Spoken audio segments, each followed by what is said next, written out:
Chapter 9. The Eyes in the Night.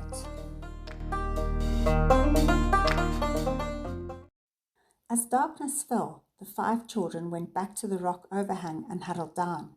Sam, Peter and Jane had agreed to take turns keeping watch and feeding the fire so that they would not be left in the dark. No one admitted it, but they were feeling nervous. It was hard to know what Nomsa felt. She did not try to interact with him, but lay down on the side, her bandage head on her hands, and closed her eyes. At least she'd lost her fear of them. She seemed to realize that they wanted to help her, although it seemed that she was better equipped to look after them.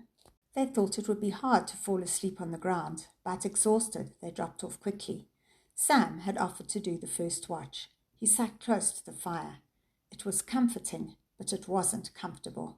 The side of him closest to the fire was nice and warm, but the other half was cold, and a slight breeze continually blew smoke into his eyes. After a while, he stood up and walked a short way to a dead tree to collect some more wood. It was full moon, and he could see for quite a distance, although nothing had any colour in the grey, dim light. He stood for a while and looked up at the stars, looking for the same constellations he saw from his bedroom window. It was as he was looking up at the night sky that he felt an uneasy sensation, as if his subconscious was sending an alarm signal. He grabbed a long branch and looked fearfully around. Silence. He swallowed loudly and listened some more. Not a whisper, just the crackle of dead leaves and twigs under his feet. He relaxed. Phew! False alarm. He would get a big armful of wood, then head back to the reassuring fire. As he bent to pick up a log, his glance shifted to the bush beyond him. 2 green eyes were watching from the darkness some distance away. His blood ran cold. Keeping his eyes on them, he started to walk slowly backwards towards the camp. He didn't dare turn and run for fear the thing would attack. The eyes disappeared suddenly, and Sam heard rustling from the darkness to one side of him. Blind panic overtook him, and he turned to sprint towards the fire. The skin on his back crawled as he ran, expecting at any second to feel teeth or claws, but to his infinite relief he made it back to the camp. He didn't remember shouting afterwards, but clearly he did, as the others were sitting or standing up, looking bewildered and scared. "His eyes," he gibbered. "Over there, watching me." Nomsa, as always, was silent, but she seemed to grasp that Sam was not the bearer of good news, and she started to pick up the branches they'd collected earlier and to throw them on the fire. Once this was done, she picked up whatever rock she could find and started piling them up. After a few seconds, Jane and Sam joined her.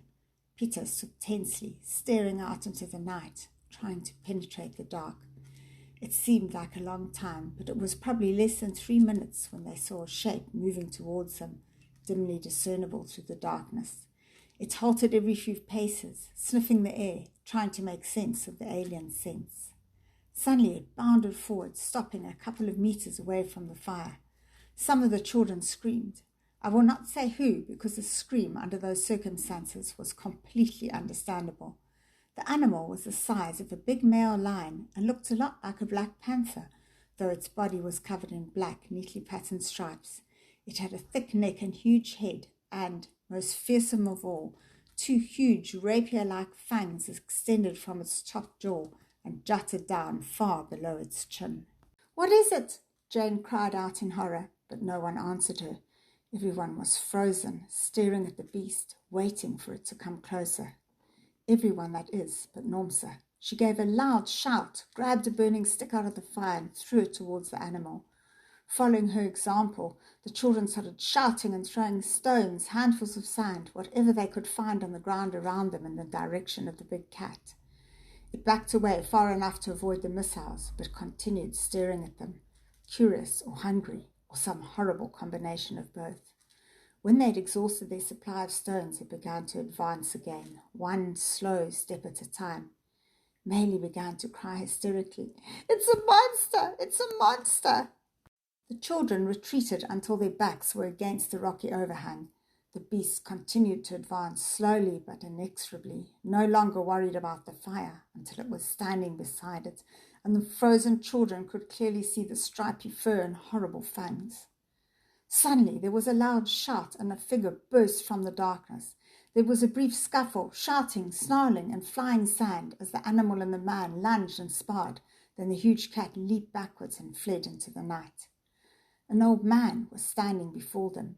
He held a spear in one hand, and in the other a weapon made of a stone which swung from a leather thong and which looked like something a Stone Age ninja would carry. He was a strange sight indeed. Like Nomsa, he was clad only in a leather loincloth, and his face and body were obscured by a huge bushy beard which grew to his waist. He looked like a wild prophet from the Old Testament. On his head was a hat that looked like it had been cut and sewn from animal hide. It was the first modern-looking thing they had come across. Nomsa leaped up and ran to the old man, who hugged her and then stood with his arm around her, regarding the children with a rather wild stare. He said something in a strange language which sounded like a series of clicks, a bit like the isiXhosa language the children were learning at school, then cleared his throat and said, "Hello?" "Hello," chorused the children, with the exception of Sam, who was staring at the man with a startled expression. He looked so very like his father. "Are you Mr. Nell?" he squeaked. Nerves and tension made his voice sound peculiar, and he flushed. The old man was silent for a long time as a strange, rather frightening expression came over his face. "Yes," he said sharply, and then more quietly, "Who are you? How did you get here?" "I'm your great-grandson, and we came back from the future with a magic stone," Sam said. "We wished to find you."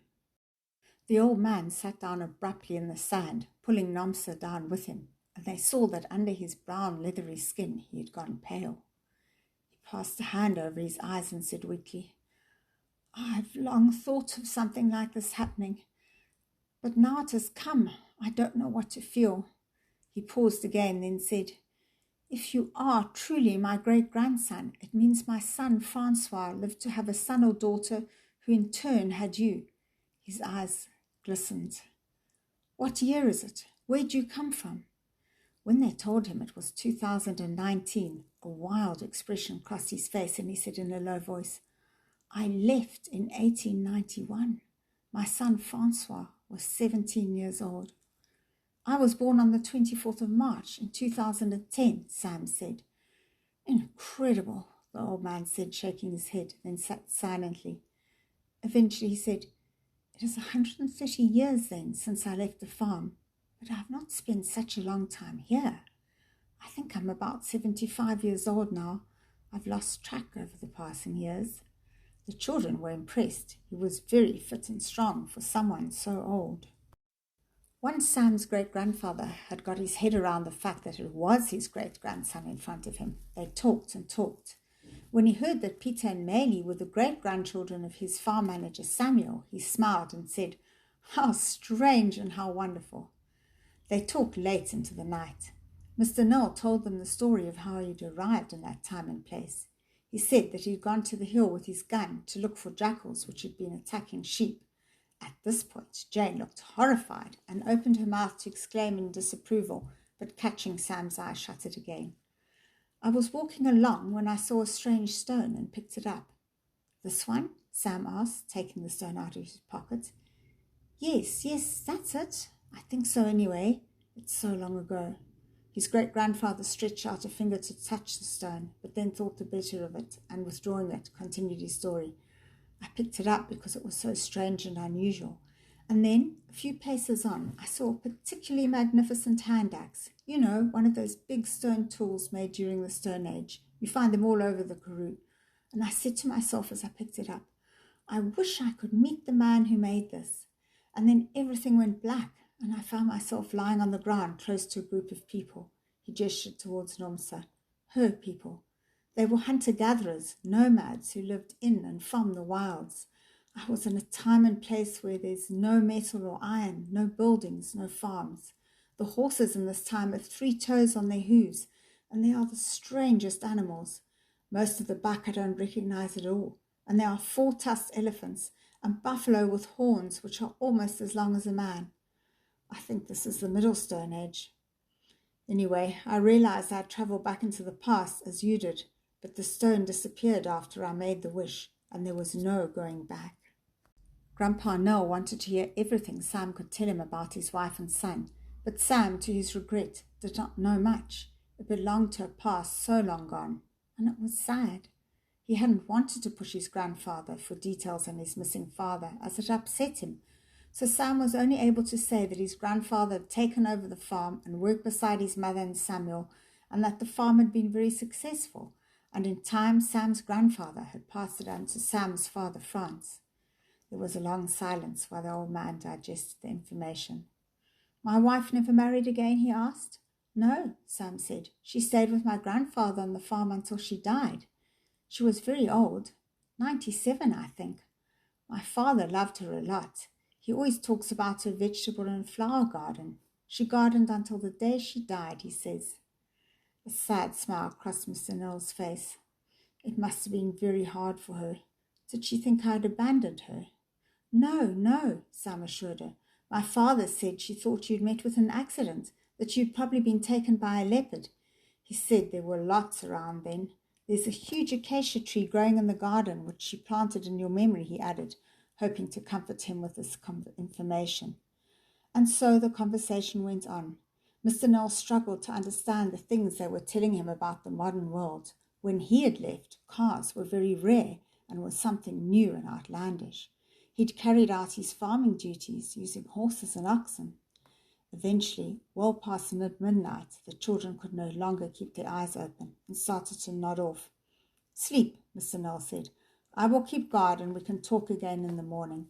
I'll make sure the saber-tooth doesn't bother us." "That's what it was," Jane and Peter chorused together excitedly. "Yes," Mr. Knowles said, "a saber-toothed cat. There are quite a few around, but I know how to handle them." He had told them that he'd been walking all of that day, searching for Nomsa, although he called her by a trick-sounding name, had seen the fire from a hilltop and had immediately known it was her. He recounted how the tribe had been trekking to their winter hunting foraging grounds when Nomsa had had a disagreement with some of the other children and had wandered off. No one noticed her absence until she was long gone. Nomsa had told him that she climbed up the rocks to get a view of the surrounding land, but had slipped and fallen at the spot they had found her. Mr. Knowles gestured to Nomsa, sleeping quietly beside him. "Thank you for taking care of her. You probably saved her life. The vultures don't always wait for their prey to die before feeding. Come, let us sleep now. We can talk again in the morning, and you can tell me more about the strange world of the future." However, in the morning, when they awoke, cold and stiff from sleeping on the hard ground, they found him in a very different mood. "You must go home," he told them urgently as soon as they awoke. "You've been away long enough. I want you to go home now while you are all safe and well." "But aren't you coming back with us?" Sam cried in huge dismay. "No," his great-grandfather said gently. "I thought about it all night, and your world sounds strange and difficult. How will I explain myself? No one will believe it is really I." "But actually, you can prove it," Peter cried excitedly. "There's something called DNA, which is passed on from parents to their children. You can prove you are part of the family with a DNA test." "No," Mr. Knowles said again. "My time has passed. Those I knew and loved have gone, and I've been thinking that I may not survive the time travel. I'll be 130 years old in your time. And how will you keep your stone a secret if you return home with me?" he asked. The children looked at each other. That was an unarguable point. "I've found a home here with these people. I believe I'm meant to end my days here." He spoke very firmly and emphatically, and no one dared contradict him. They did not know what to say, and they followed a rather awkward silence. "Now, I don't want to alarm you," Mr. Knowles continued, "but the rest of the clan will be here soon, and they will think you are—" He said something in the click language and then corrected himself. "Well, it's hard to translate, but devil comes close enough.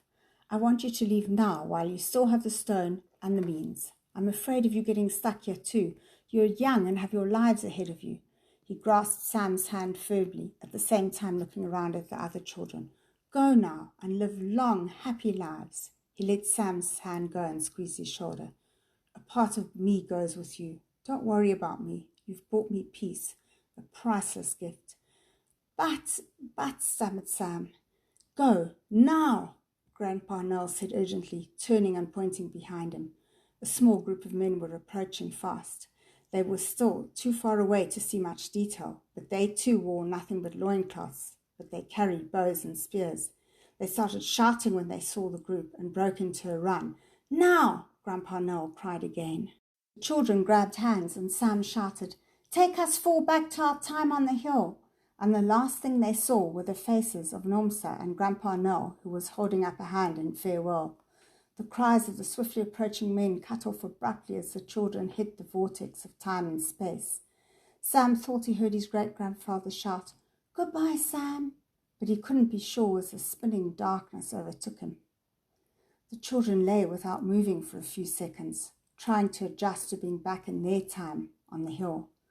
For some reason, possibly the length of time they'd been away, this trip seemed particularly disorientating.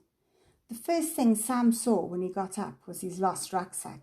He swung it onto his shoulder and glanced in the direction of the farm to check nothing had changed, that he was in the right time and place. Immense was his relief when he saw the washing line fluttering with the same lineup of clothes, and beyond that, in the distance, a white speck, Chicky patrolled with his flock.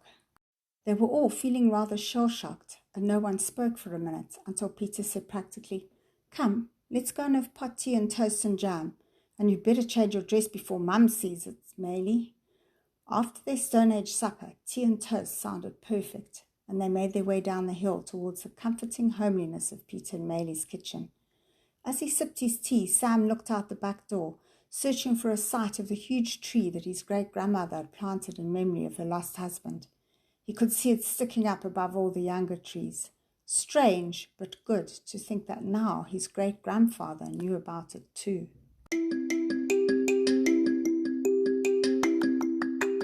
Please join us next week for Chapter 10, One More Trip, Please.